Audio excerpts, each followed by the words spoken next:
Writer Edward Winslow Bryant Jr. was born in White Plains, New York, 1945. He died in Denver, Colorado, 2017. Ed was a prolific short story writer, mostly of science fiction and horror.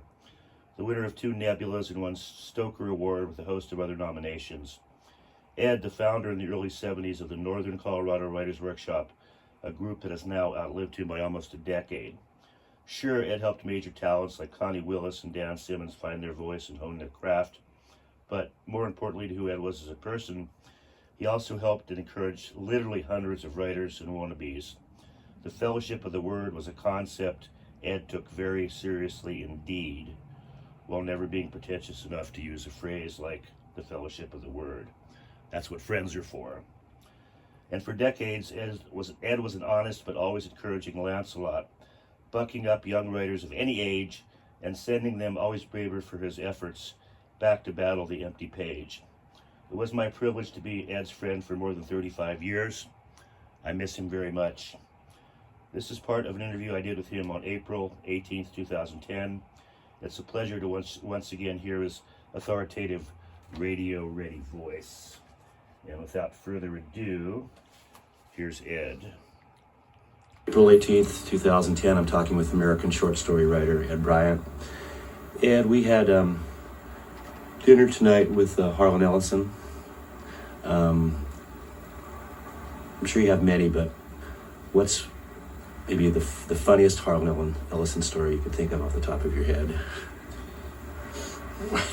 The question is going to be whether the funniest Harlan Ellison story or stories are actionable. Yeah, well, one that's fit for Right. fit to tell to a camera. You're comfortable telling. Actually, okay, the story that comes to mind is one that, in this case, unavoidably, I'm a principal in the story. I think there are a lot of funny stories where, just as Harlan was talking about earlier tonight, he's got so many anecdotes where he is the butt of the joke, and of course that's an important part of humor in general. Good comics always tell stories on themselves, right? Because that, I think, brings an emotional message to the onlooker. Right? But anyway, I digress. I believe it was 1984, and at WesterCon, the Regional Science Fiction Convention in Portland, Oregon, Harlan was the guest of honor, and I was the Toastmaster. And I knew that I would have to introduce Harlan at a general event for the convention, and I realized, as always, that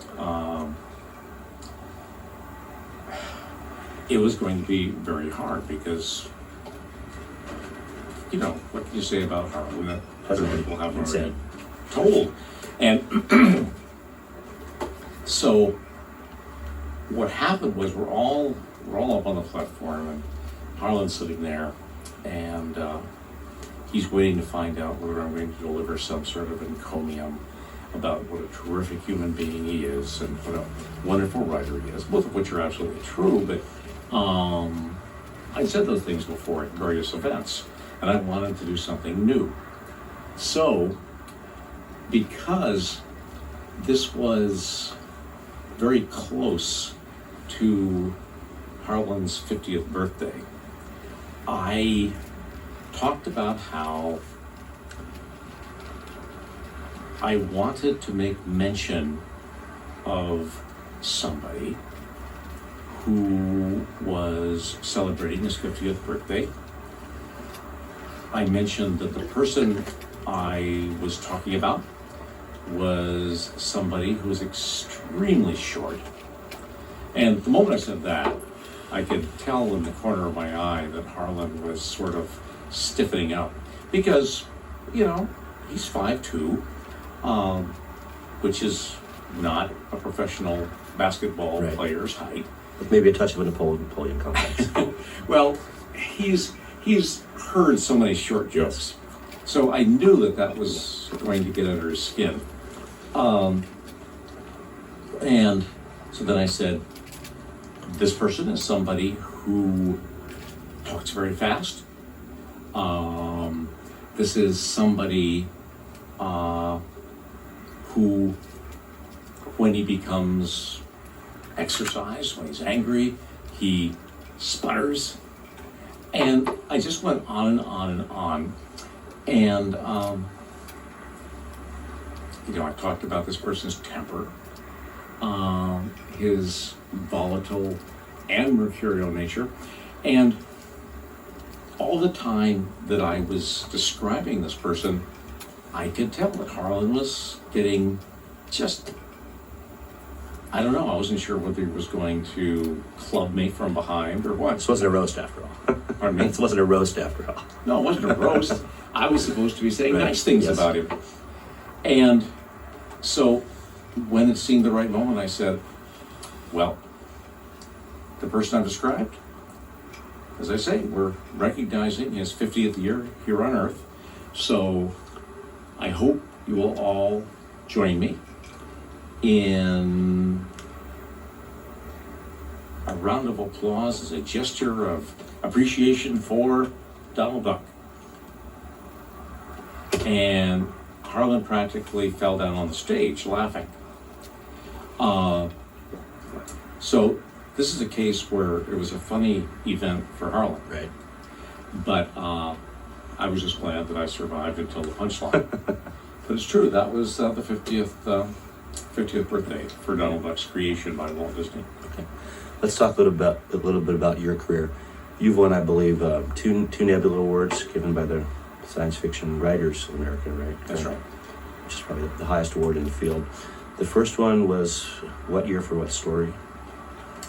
That's so If long you- I'm not if you sure I recall. remember. I think the awards were consecutive 2 years running, I think in 78 and 79. The first one, oh, God, this is terrible. I can't even remember the exact details, but I believe the first one was for the story Stone, which was in the magazine of science fiction or fantasy and science fiction, which was my science fiction story about a character very much like Janis Joplin in the future, where performers are wired into a feedback circuit with the audience, and the more powerful the performance, the greater amount of feedback that comes back to the artist. And this, of course, has a great deal of potential danger for the person who's performing in terms of overload. As I say, this was modeled after Janis Joplin because I was an enormous fan of her music. The second nebula was for one of my two stories in analog science fiction, not a magazine that anybody ever expected to see me publishing in. Considered a hard science. Yeah. When you were like, Yeah. never been a hard science. And my science in the story, which was called Giants, and it was a play on words. It was lowercase gi, all caps ANTS. Spilling ants. Or giants. And it was, on one level, it was just as simple as being about the square cube law, which says the reason that we don't have giant insects running around in spite of the 1950s big bug movies is because as the dimensions of an insect become squared when you magnify them, the volume becomes cubed, and they simply, think of it as science right there, and they simply can't support their own weight, right, and would collapse. And I wrote a story about a scientist who was finding a way to make big bugs, and about the young journalist who discovers him and what he's doing. And it's not so much a I never thought of it as so much a science fiction story as it was a relationship story about the reporter and the scientist. So those were my two award stories, and what can I say? I never would have suspected that they would be getting an award like Nebula, but I'm certainly glad they did. I won't ask you a direct question like how did you feel winning, because we can, I think, assume you probably were pleased. I will ask, maybe in the direct aftermath, how did you think such a claim might go on to affect your career as opposed to how it actually has gone on to affect your career, if at all? Even which would affect my career? Yeah, how you thought winning back-to-back Nebulas Oh. might affect your career as opposed to how it actually has affected your career over the last 3 decades. Well, let's see. I guess I'll give you not so much the political answer as the real answer here. I think anybody, when they're a newer or younger writer, and I was both in this case, relatively new and relatively young, we hope that getting back-to-back awards are going to do terrific things for our career, make us better known, although Better paid. Yeah, you haven't paid, but you got to remember that to be a big fish in a small, or big fry in a small pond is still a matter of being a large frog in a small pond. Right. This is science fiction, and so I was delighted to get the awards, but what I discovered after the fact was, glad as I was to win and get lots of strokes and all of that. In some ways, I think it was a terrible thing for my career to do that, simply because to get that kind of recognition early, for me, I think put a lot of pressure on me. You were what, barely 30, or even 30 at the time, 30, 31. Yeah. What it was doing was, I think there was a still small, well, maybe not so small voice inside me, which was saying,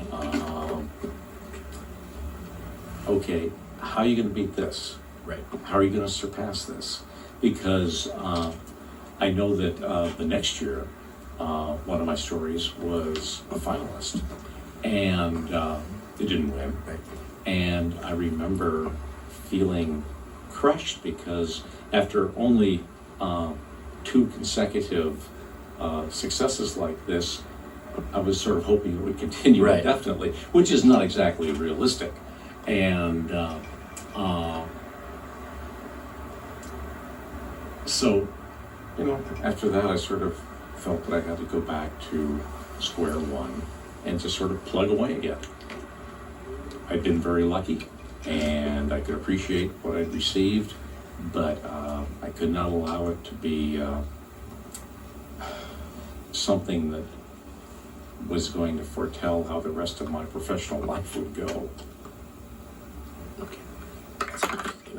Follow-up question to that.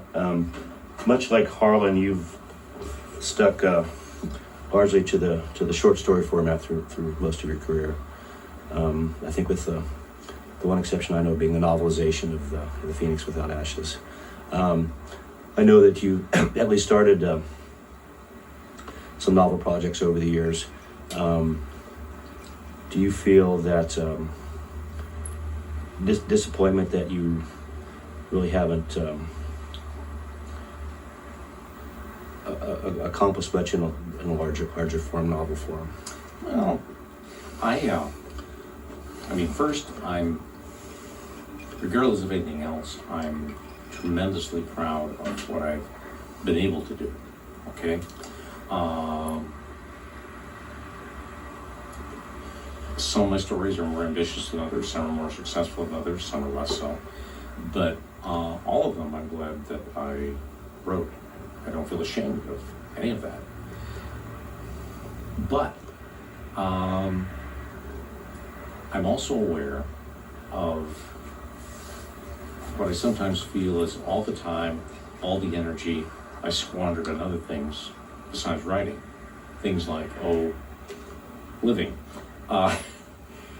And some of that time and energy I know could have gone into either more short stories or novel-length projects or more screenwriting, all sorts of things. And, I'm at a point in my life now where I'm fully recognizing that there's no longer that kind of infinite space ahead of me and time ahead of me and opportunity ahead of me that most of us just assume is there when we're 20 or 30 or 40. And so there's a certain amount of pressure. I think I could still write a novel. I hope it would be a good one. I'd like to do at least one novel while I've got the energy to do it. And we'll see. But yeah, I do have some regrets about the projects that were started and never finished. And we'll hoping to write a novel kind of leads to something I wanted to ask anyway, which was, nebulous though it may be, do you have any project in mind? Say you were given an infinite timeline, like you have 36 months to live. Yeah. And during that time, one of your ambitions was I'm going to write. I mean, is there any idea that would immediately spring to mind that I'm going to sit down and get to work on this because the clock is ticking? I have this awful feeling that the first thing I'd probably do if I were handed some kind of finite deadline is to come down with a wire deciding what I was going to do. Sort of like with the novel that you mentioned, Phoenix Without Ashes. I didn't have a lot of time to think about how I was going to execute that. I mean, it was a novelization of a pilot script by Harlan, and what I did, I just sort of I thought about it, and then 21 days before the novel was due, I started work on it, and I worked very hard. And all of a sudden, I concentrated, I focused, I budgeted my time, and after 21 days, the novel was done. So that's what I might do if I had something like a medical deadline for getting something done while I was still alive. I've always been very bad at pacing myself. I would like to get better at that, but if I haven't learned that kind of discipline by now, I'm not sure I ever will. Right. But I mean, there are novel ideas that have floated around from time to time. Some of them I've given up on because it's not so much that they're bad ideas. It's just that the time in my life when that would have been a good idea to write the novel, that time is gone. Because like everybody else, I change as I age. Right. This is an unfair. All right, that's going to be a wrap for part 1 with Ed Bryant. There'll be more to come. Hope you enjoyed that. Like and subscribe, blah, blah, blah. And happy holidays, everybody.